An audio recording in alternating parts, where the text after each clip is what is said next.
برادران ملت اسلامیہ دوستو، ہم نے مطابعتاً جو ذکر کر رہے تھے وہابیت، اس سلسلے پر کچھ اور اضافہ کروں گا۔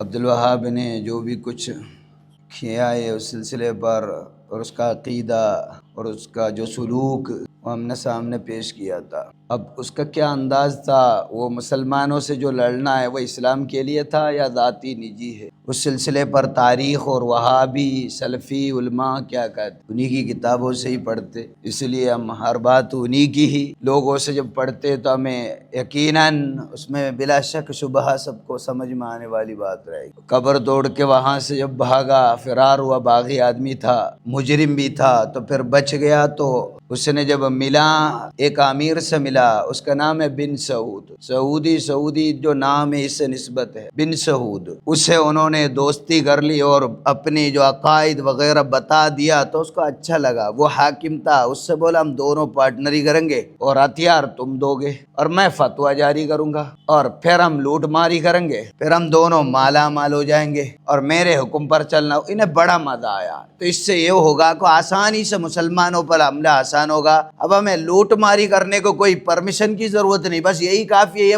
مشرک کرو، سب کو کاٹتے چلے جاؤ، حملہ کرو۔ یہ ٹرک کیا۔ یہ عبدالوہاب نجدی کی دوست ہم شریک نے جو کتاب لکھی اس میں لکھتے ہیں، فلما تحقق الامیر محمد بن سعود معرفت التوحید، وہ توحید جان لیا، وعلم ما فی من المصالح دینی اور دنیاوی، اس میں دینی و دنیا کا فائدہ ہے وہ بھی جان لیا۔ بولے شیخ یہ تو اللہ و رسول کی دین ہے جو آپ بتا رہا ہے، اس میں کوئی شک نہیں، خوش ہو جاؤ، جو آپ کے جو حکم ہیں جو توحید ہے اس پر بھی آپ خوش رہو، اور ہم جو اس توحید کے مخالف ہوں گے ہم جہاد بھی کریں گے، لیکن دو شرط ہے مجھے آپ سے۔ عبدالوہاب سے وہ کہہ رہے، بن سعود کہتے دو شرط ہے، میں آپ سے ابھی کہہ دوں گا، یہ تو مجھے بہت اچھا لگا۔ ہم تو آپ کے نصرت میں مدد میں آپ رہیں گے، جہاد فی سبیل اللہ میں آپ کے ساتھ رہیں گے، اور اللہ تعالیٰ ہمیں بہت فتح کریں گے، بہت علاقہ ہمارے قبضے میں ہو جائے گا۔ تو مجھے یہ ڈر لگتا ہے آپ کہیں مجھے چھوڑ کر نہ جا بھاگنا۔ یہ آئیڈیا تو مجھے اچھا لگا، امیر ہے اسے پتا ہے یہ تو بہت جلدی پھکنے والا ہے کیونکہ قرآن ہی تو پڑھ کر پھکانا ہے، تو بولا مجھے چھوڑ کر نہ بھاگنا۔ ایک شرط بن سعود کا شرط تھا۔ دوسرے یہ تھا میں یہاں سے جو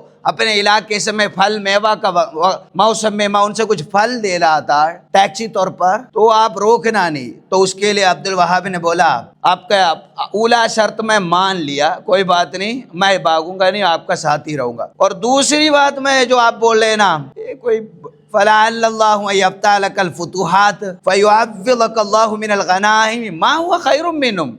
تو پھل کی بات کر رہا ہو، ارے اللہ تعالیٰ بہت غنیمت ہم دیں گے، بہت غنیمت ملے گی ابھی لڑائی کر کے، اس سے بھی بڑھیا ملیں گے۔ تو یہ عبدالوہاب نجدی کا پالیسی تھا، یہ تاریخ نجد میں 78 میں لکھتے ہیں۔ اب پھر انہوں نے اعلان کیا، پھر بولا جو اس کے مخالفت کیا، گالی دیا، اس سے لڑائی کرو، اعلان کیا۔ اسلامی تاریخ میں حضور علیہ الصلوۃ والسلام کی جہاد ہے، سبھی لوگ یہ غلط طریقے سے حضور نے جہاد کرا، حضور نے جہاد، حضور کے ساتھ جہاد کرنے آئے تو دفع کیا، ہر وقت دفع کرنے کے سلسلے پر کئی پہلے ہی اقدامات کرنا پڑا کچھ جنگ میں۔ اصل میں حضور نے اپنے سارے سال میں 13 سال زندگی میں ایک تلوار بھی کبھی نہ اٹھایا، کنگری بھی نہ پھینکا مخالف۔ حضور نے جہاد کرا، حضور نے جہاد کرا، وہ کہ یہ وہابی پھیلاتا ہے، ہمارے نبی نے نہیں۔ حضور نے جب وہ مخالفین جب شدت زیادہ کر دیا تو دفع کیا تھا۔ دفع کرنے میں کب یہ بھی تھا ہیلا طریقے سے پہلے ہی روکنا پڑتا تھا، کچھ جگہ میں پہلے ہی روکا گیا، یہی بات تھی۔ تو اس وہابی غلط معنی پہ لوگوں کو پھیلاتے ہیں، اور جہاد ہمیں بھی کرنا چاہیے، ہمیں بھی ہمیشہ جہاد کرنا چاہیے، پھیلاتا ہے اور بتاتا ہے عبدالوہاب نجدی نے حکم دیا جہاد کرنا کس سے، لمن عادى اہل التوحیدی، اور یہ ہمارے توحید کے اہل ور کے دشمنی رکھتا ہے، ہمارے عقیدے میں کوئی نہیں مانتا ہے اسے لڑنا، وسبہم، انہیں گالی دینے والوں سے بھی لڑو، وہابی کو گالی دینے والے سے لڑو۔ یہ ہمارے اسلام کبھی نہ سکھایا، نہ قرآن حدیث کا درس ہے، یہ ہے وہابی مذہب کا حصہ۔ اب 1163 میں، یہ 1158 میں شروع کر دیا، جنگ کرنا شروع کر دیا، پیدائش کے 30-40 سال کے بعد شروع کرا، 40 سال تک 4 دہائی تک خوب لڑائی کری۔ اور یہ 1100 ہجرہ 63 کی بات ہے، تو ادھر ایک بڑے حاکم اور عالم صاحب کو عبدالوہاب نجدی کیسے مارتے، دیکھو اس کا اندازہ دیکھیں، جمعہ پڑھاتے وال پر مسجد میں گھس گیا اور جمعہ میں کھلے عام مار ڈالا نماز حال میں۔ اب بتائیے کیا طریقہ ہے وہابیت کی جو بربریت دیکھنے کی؟ یہی کافی ہوتا ہے۔ اپنے کسی سے دشمنی تھی، ٹھیک ہے، ہم نے مان لیا دشمنی تھا حاکم سے، یا وہ آپ کا ساتھ نہیں دیا، پھیر گیا، تو اس آدمی کا انتقام لیے جمعہ روز نماز پڑھتے ہوئے سب اور گزرتے ہوئے آئے، ہتھیار لے کے آئے، کچھ لوگ انہیں مار کے چلا گیا۔ یہ میں نہیں، وہی کتاب میں ہے جو عبد الوہاب کا دوست نے لکھا ہے۔ اور مقتل عثمان بن معمر صلاۃ الجمعہ، جمعہ نماز میں پڑھ اور کرا، خرج سرعان الناس، جلدی سے لوگ نکل گئے، بہت جلدی سے کام کرا، کوئی کچھ دفاع بھی کر نہیں پایا، یہ اس میں لکھ رکھا۔ پھر آگے بھی اور اسی انداز سے 1164 میں دیکھیے، درائے میں ریاض میں پہنچ جاتے ہیں، قتل جماعت من اشراف جماعتی و قومہ، وہاں کے ان کے بڑے بڑے علماء کرام، بڑے بڑے رئیس سرداران مسلم، انہیں بڑے بڑے فقیہ بھی تھے، عمر الفقیہ اور رشید الغزاری اور ابو عیسیٰ جیسے، انہم دعات الدین، یہ تو بتاتے وہ انہی کی دین کے مذہب کے لوگ، مذہب کا اہل سنت کو علماء تھے یہ۔ وَلَهُمْ ثَرْوَةٌ وَمَالٌ، یہ امیر تھے، سرمایہ دار تھے، انہیں دیکھ کے ٹارگٹ کر کے مارا اور ان کے پیسہ انہوں نے قبضہ، فَأَخَذَ مَالَهُ، اور ان کے پیسہ ہڑپ لیے، لے لیا ہے۔ 4 مہینے کے بعد ان کے اولاد کو بھی مارا لوٹا۔ یہ اسی کتاب میں المجد فی اخبار نجد میں لکھتے ہیں۔ یہ ساری تیاریاں خود کرتا ہے، یہ خود ہی ایک دہشت گرد تھا، اسی کے سلسلے پر اس نے جو کچھ کرا دہشت ہی تھا۔ ایسا نہیں ہے کہ نیک آدمی تھا، ان کا رہا ہے نہ غلط، ایسا نہیں تھا، یہ خود دہشت گردی ہی اشاعت کیا تھا، یہ تاریخ کتاب خود بتاتا ہے۔ پھر جھوٹ تو ان کا طریقہ ہے بولنا، یہ اللہ والا ہے، یہ ہے وہ ہے، یہ تو اسی کتاب کے قصے میں آپ کو پڑھ کر سناؤں گا۔ بولتے شیخ بہت نیک آدمی ہے، کبھی دشمنی نہیں کرا، کچھ نہیں کرا، سارے کچھ کرا، یہ اسی کتاب تھی تو میں پڑھایا، ساری باتیں اس میں ہیں، اور بتاتے ہیں کہ بہت نیک آدمی اللہ والا ہے، یہ کہتے۔ ایک اور جگہ میں پہنچ گیا مسلمانوں کے علاقے میں، علی جامع معروف قرب زبیر، وہاں ایک جامع مسجد، وہاں پہنچ گئے مسلمان، ایک دم وہاں کے بصرے علاقے میں گھس گئے، پھر وہاں علاقے میں ٹارگٹ کرنے لگے، لوگ ادھر سبھی کو گھیرا بندی کرا چاروں طرف سے ایک بار، اور سب کو وہاں قتل کر دیا۔ وَاحْتَسَرَ أَهْلُهَا فِي وَسْطِ، لوگوں کو بیچ میں چھوڑ دیا اور معاشر کر لیا، پھر ایکم میکم کر کے مارا۔ یہ بھی تاریخ نجد میں ہے۔ تو اسی طرح درہیا میں دیکھیے، وہاں بھی آئے، فادمہ، وہاں کے قلعے کو توڑا وہ لوگ اور وہاں کے لوگوں کو مارا۔ یہ سورج اور غروب کا وقت تھا، اور سعود اس کا سپہ سالار تھا، جو سعود بن سعود، وہ سپہ سالار تھا، بولا ہر لوگ اپنے رائفل بڑھیا رکھو، ایک دم سب اپنے گنے تیار رکھو، چاروں طرف سے جو ہے سب لوگ تیار کر دیا، بولا ایک ہی وقت سب کو مارو، اور رات سب کو مارا، دہشت کرا، پورے علاقے میں مارا ماری کیا۔ یہ بھی اسی کتاب میں ہے۔ اور اس طرح دیکھیں گے تو سب رات میں، اب کچھ رات میں سارے ٹارگٹ وہابی کا کیا تھا، رات جانا، آدھی رات میں جانا، فجر کا ٹائم میں جانا۔ دیکھیے فوجا لیلا جماعتا الی الریاض، یہ تاریخ نجد میں ہے۔ پھر آ کے وہاں قلعے میں گئے وہ، اور وہاں کا دروازہ توڑ دیا، وہاں دروازہ توڑ کر اندر گھس گیا، پھر وہاں مارا ماری کرا۔ پھر یہی نہیں، وہاں اونٹوں کو مارا، اور اس کے علاوہ وہاں تو کھجورے کے جو پیڑ ہے، باغات ہے، اسے بھی کیا توحید ہے، یہ تھا وہابی کی توحید، اور اس کا ارادہ یہ تھا فقط محض ان ساری باتوں میں مجھے یہ کہنا تھا، اور ان جو نجدیوں نے جو کچھ کرا ہے وہ فقط اپنی نجی ذاتی فروغ کے لیے مسلم امے کو بھٹوارا کر کے اپنی نجی مالی فوائد لینا تھا۔ اس کو قرآن کو سہارا لیا اور اس قرآن کو دھوکہ دیا عوام الناس، اس کے علاوہ اسے کوئی مقصد نہیں تھا۔ اور یہی مقصد ہندوستان میں بھی وہابیوں نے، ہندوستان کا وہابی نے بھی ہسٹری پڑھنا، ہم کیوں دیوبندی کی ذکر کرنا اس لیے ضروری ہے، اگر خدا نہ خواستہ اگر یہاں دیوبندی لوگ سعودی کی طرح وہ حکومت کرتے ہوتے، جہاد شروع کر دیا، تو ان لوگوں نے جہاد شروع کیا تھا، اگر حکومت کر لی تو ہم لوگ یہاں زندہ نہ رہتے، سب مشرک ہو جاتے اور ہمیں مار ڈال جاتے، یہاں سب کچھ جو کچھ بدا کی نہیں ہوتے۔ اور ایسا کیا ہے، میں آپ کو تاریخ کا بتاتا ہوں، یہی وہابی کا کاپی تھا، ان کا بھی ٹارگٹ جنگ اور جہاد خود تھا اور کچھ نہیں تھا، یہ وہابی کو بھی۔ پھر بعد میں یہ ہوا، وہابی بدنام ہوا، تاریخ بتا رہا ہوں، لمبی لمبی کہانیاں ہیں، اور انہوں نے یہ کوشش پورا کری ہم وہابی نہیں بولنے کو، کیوں؟ وہابی بدنام ہو پڑا تھا پورا اس زمانے میں، جب آ گیا تو 1900 کا جو شروعات میں دہائی میں، اور یہ 1800 کا آخری دہائی میں بدنام ہو گیا تھا وہابی۔ تو وہابی کی جو خود لوگ تھے وہ اپنے نام چینج کر رہے تھے، ہمارا نام وہابی بدل دو، ہمارا نام اہل حدیث لکھو، اہل حدیث نے نام رجسٹر کر کے بدل دیا، سر سید اپنے کتاب میں بتاتے انہوں نے نام بدلوا دیا، انگریزوں نے مان لیا، ٹھیک ہے آپ کا نام اہل حدیث رہے گا۔ اور یہی دیوبندی انہوں نے بھی اس کا نام سے چھڑا دیا، بولے ہم اہل سنت ہیں، آج بولتے ہم اہل سنت کے ہیں۔ اہل سنت کے جب باطل لوگ بولنے لگے تبھی تو ان باطل لوگوں نے نام لیا اہل سنت۔ اہل سنت ان کے کوئی لین دین نہیں تھا۔ اہل سنت وہ تھے جو مزاروں پر جاتے ہیں اور انہیں عزت کرتے ہیں اور زیارت کرتے ہیں، ان کے بارے میں اچھا عقیدہ رکھنے والے تھے اہل سنت آج تک، حضور کا زمانے سے لے کر۔ امام سبکی نے بھی فرمایا استغاثہ، توسل، برکت لینا، ان سے سفارش طلب کرنا، یہ سب اچھی بات ہے، مسلمان کا کام، آج تک کسی نے انکار نہیں کرا ابن تیمیہ کے علاوہ۔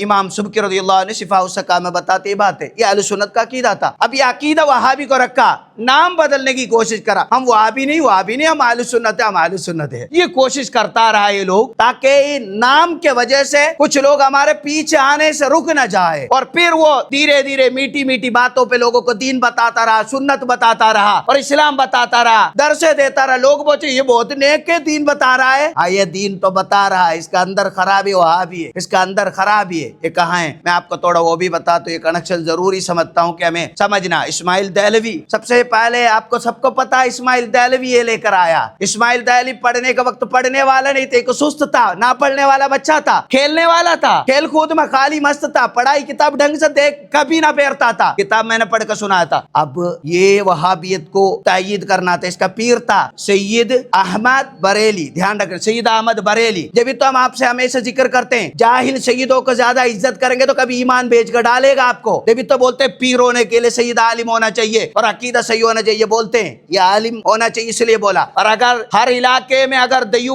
وہابیت اگر پھیلایا ہو انڈیا میں، اور یہ سید احمد کے خوب بات ہے، کیونکہ یہ اسماعیل دہلوی کا بھی پیر رہا تھا، اس نے پورے دیوبند، امبیٹوی، نانوٹوی، سہارا پور ہر علاقے میں اس نے شروع کر دیا تھا، پیرانگیری پیر بنایا تھا۔ لوگ پیر ہے، بالکل ان پڑھ علاقہ ہے، دیوبندی میں ہوگا بھی وہی لوگ، بالکل بیکار لوگ ہی ہوں گے وہ دیوبندی میں، اچھے سمجھدار دیوبندی میں ہوگا بھی نہیں ہے، تو وہ سارے علاقے میں گھیر لیا، وہاں سب کا پیر یہ بنے۔ تو یہ جو لڑکا جو تھا، یہ جو نہیں پڑھتا تھا، یہ بھی اسی کو پیر بنایا تھا، اسی سید احمد بریلی کو اس کا پیر بنایا تھا۔ یہ سب کا عقیدہ لے کر اور ڈوب گیا تھا۔ یہ عقیدہ کہاں سے پڑا؟ یہ حج کو گیا تھا، حج بیت اللہ میں جا کر 2 سال مکہ میں رہا تھا، اس سے پہلے ہی وہابی ہے، کیونکہ شاہ ولی اللہ دہلوی کے جو سلسلے پر ان کے گھرانے میں بھی وہابیت کے عقیدہ والے تھے، اور انہی کے استادوں میں بھی، اسماعیل کے اور ان لوگوں کو استادوں میں بھی یہی بد عقیدہ دھیرے دھیرے عامل ہوا، تو انگریزوں کے ذریعے ہوا تھا۔ یہ سب کہانیاں ہیں، اب ریفرنس لمبی ہو جائے گی، میں اب تھوڑا ریفرنس اور سناتا ہوں کہ یہ جو وہابیت اسماعیل دہلوی کے جو پیر ہے سید احمد، ان لوگوں نے پہلے سے، یہ کون تھا سید احمد؟ یہ فوجی تھا، فوجی میں کام کرا، مدرسے میں ان پڑھ، بالکل ان پڑھ، بچپن میں قرآن پڑھنے پڑھایا، پڑھا ہی نہیں تھا، ان پڑھ، وہاں سے نکل کر بھاگ گیا، پیر ڈھونڈ کر دلی پہنچ گئے، تب وہاں بھی نہیں پڑھا، استاد بولو تیرا کام نہیں، پھر یہ پیرا مریدی کرا۔ جو ان پڑھ لوگ یہی کرتا ہے، پیرا مریدی کرتا ہے، کتاب ڈھنگ سے نہیں پڑھتا ہے تو دنیا کو بھڑکاتا ہے۔ تو انہی میں سے ایک یہ اسماعیل دہلوی الگ، یہ اس کا پیر ہے، بالکل امی تھا، وہ میں نہیں کہہ رہا ہوں، یہ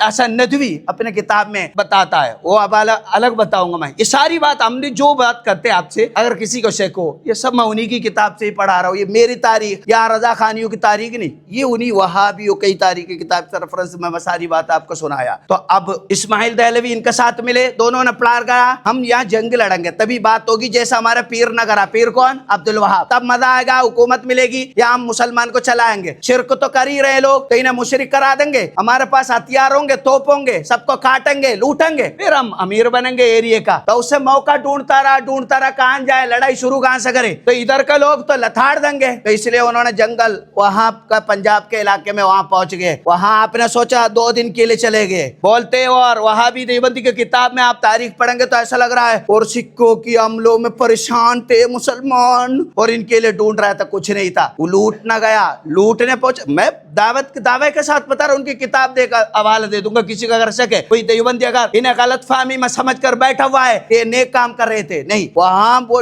ڈیرا ڈھال رکھا ہے 4 5 6 سال، پھر مسلمانوں سے بھی بہت لڑا، خانوں سے پٹھانوں سے بھی لڑا، انہی میں سے کسی نے مارا، تاریخ یہ بھی بتا رہا ہے، اور اس طرح کے وہاں مسلمانوں سے آپس میں دشمنی کرا، مشرک بنایا، کوئی مسجد میں اور جانے والے یا مزار میں جانے والوں کو دیکھا مشرک بولا، اس طرح کرتے کرتے اور بٹوارا کرتے رہے، شروع کرا۔ اب دیکھیے ان کا پلان کیا تھا؟ وہاں جانا نہیں تھا ڈیرا ڈال کر رہنا، نیچے آنا، ڈھونڈا، لڑائی کرنا، پورے ہندوستان میں ہمارے حکومت رہنا۔ اچھا یہ بات مجھے بتانا پڑے گا، میں ان کی کتاب اب سناتا ہوں۔ اس سے سب سے پہلے کیا کام کیا؟ اس سے اسماعیل دہلوی نے اپنے کام کیا تھا اور ایک کتاب لکھ کر ڈالی، اس کا نام کیا تھا؟ تقویت العلم۔ بولا سارے لوگ مشرک ہیں، علی نہ بلاؤ، یہ نہ بلاؤ، وہ نہ بلاؤ، غیب جہاں جانے، یہ ساری باتیں کرتا رہا۔ صرف جس مسلمان کو جو کام اچھا کرتا وہ دیکھا، سب کو مشرک قرار کر دیا۔ پکی ہوگی بات، کیا پکی ہو گئی؟ اب لڑنے کی لائق ہو گیا میرا پیر اور میں، اور کچھ سپاہی تیار کریں گے، اب لڑائی دھوندا ہوگی۔ کتاب تو پہلے نکال دیا، اب وہ لشکر تیار کر دیا، لشکر کے لیے حج کے لیے لوگوں کو فری لے کے گئے، اور 1500 لوگ کو فری لے گئے کعبۃ اللہ میں، اور یہ سید حسن نے بیعت کرا دیا سب سے، اور واپس جا کے ہمیں جہاد کرنی ہے، بیعت کرو، سب سے مجبور کرا دیا۔ اب سبھی نے تو بیعت مانے نہیں، کچھ لوگ بھاگ گئے، 300-400 لوگ رہ گئے اور لے کے جنگل میں پنجاب کو نکل گئے۔ اب ان کا ارادہ کیا تھا؟ میں بولا تھا یہ بھی وہابی تھا، ان کا بھی ارادہ حکومت کرنی تھی، ہمیں سب کو، سنیوں کو سب کو مارنے کا ہی ارادہ تھا۔ یہ میں ان کی کتاب سے پڑھتا ہوں، سیرت سید احمد شہید مولانا سید ابو الحسن علی ندوی، جو دیوبند کا سب سے پہلے کا بچہ ہے، یہ سب سے پہلے جو ایڈمیشن لیے بچے کی کتاب ہے، وہ لکھتا ہے، وہ کیا کہتے ہیں؟ سید صاحب کا مقصود محض پنجاب میں مسلمان پر ظلم و ستم کا سدباب کرنا نہ تھا۔ یہ جو سید احمد کا مطلب یہ نہیں تھا کہ پنجاب میں مسلمان کو بہت ظلم و ستم ہو رہا ہے، اس کو روکنا، سدباب کرنا نہ تھا، بلکہ خلافت اسلامیہ کا احیاء، یہاں خلیفہ بننا تھا، اس آیات کر کے خلیفہ بننی تھی، اور حکومت المناج النوویہ، شریعت کے ایک حکومت قائم کرنے کا پلان تھا، اور قیام و تحسیس کرنا تھا، اور ان کی کوشش کا میدان صرف پنجاب کی سکھ حکومت نہ تھی، ان کے میدان یہ تھا پنجابیوں سے لڑ کر وہ پریشان، اور یہ نہیں تھا، بلکہ اصل مقصود وہ ہندوستان تھا۔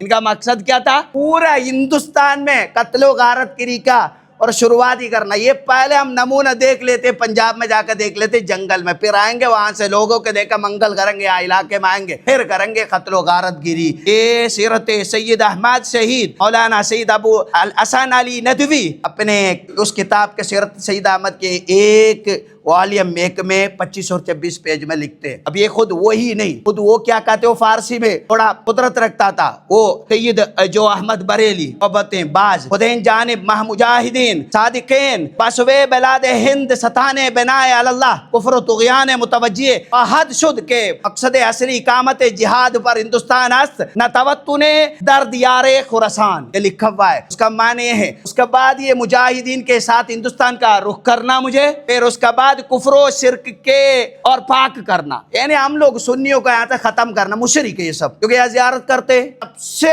بڑا انہیں جو برا لگتا ہے وہ یہ ہے، ولی اللہ کا بارگاہ میں مسلمان جاتا ہوا دکھتا ہے تو انہیں برا لگتا ہے، انہیں ایک کفر شرک اسے انہیں پاک کرنا ہے۔ اس لیے میرا مقصود اصلی ہندوستان پر جہاد، ملک کے ہندوستان پر جہاد کرنا میرے اصلی مقصد ہے۔ وہ خود کہتے ہیں، یہ بھی سیرت سید احمد شہید از مولانا سید ابو حسن علی ندوی اپنے کتاب میں لکھ کر رکھا ہے۔ اب یہ وہابی تحریک کے بارے میں سر سید نے بھی بولا، اس زمانے کے سب سے پہلے وہابی تحریک یہ سید کا یہ زمانہ تھا۔ پھر آگے یہ دیکھیے، بعد میں یہ بھی بولتے آزاد کیے، اور جو لڑائی ہم شروع کریں، ہم ارے شروع کیا کرا، یہ ہتھیارے توپے لے کر وہاں سنی مسلمان کو ڈھونڈ کے چلے گئے، بہانہ جو ہے پنجابیوں کا نام میں لگا دیا۔ ان کا اصلی مقصد یہی تھا کہ انہی کی کتاب سے پڑھ رہا ہوں، انہیں آزاد سے کوئی لین دین نہیں، وہ اب آگے آپ کو سمجھ میں آئیں گے۔ تو یہ دیکھیے، مولانا اسماعیل سعید اور حضرت سید احمد بریلی کی مجاہدانہ کوششوں سے تجدید دین کی نئی تحریک شروع کر دی۔ یہ نیا ہے،